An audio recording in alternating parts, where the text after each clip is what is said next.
For the first time again in so many years, pagpasok ko ng pumasok ako ng Louis Vuitton. Kahit wala akong pera. Alam niyo to, ang daming mga negative sa inyo. Bag lang, aabot ng kalahating milyon. Sayang pera yan. Dapat tinulong na lang yun sa may hirap eh. Di ba may mga ganyan tayong mindset, di ba? Kasi nga parang hindi natin maintindihan, sama nyo na ako, hindi ko din maintindihan. Pag tinitingnan ko, sa world balance to, 3.5 lang to eh. Pero dito, 350,000. Hindi ko maunawaan siya. Alam mo, na-realize ko, kaya hindi ko siya maintindihan, kasi hindi ako yung market niya.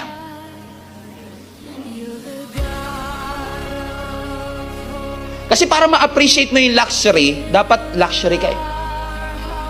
So, naiintindihan mo na kung ba't may mga hindi nakaka-appreciate sa'yo.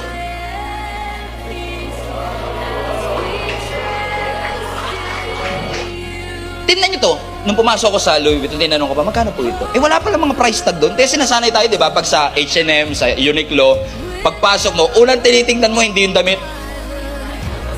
Presyo muna. Correct? Sino sa inyo ganun? Pero pansinin nyo yung mga artista, mga celebrity, pag tinanong mo yun, tumitingin ka pa ba sa presyo? Hindi na ako tumitingin sa presyo. Ganun sila, Brad. Kaya hindi mo sila maintindihan eh.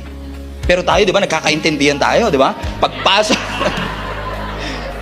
Here at SM, we got it all for you.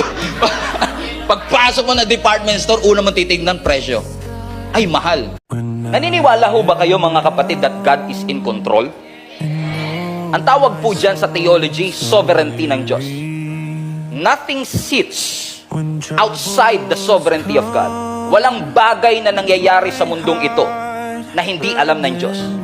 Walang nangyayari sa mundong ito na hindi po kontrolado ng ating Panginoon.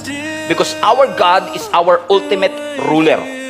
Ang Diyos natin, He controls the big events, He controls the little events, He knows the good events, and He even knows the bad events.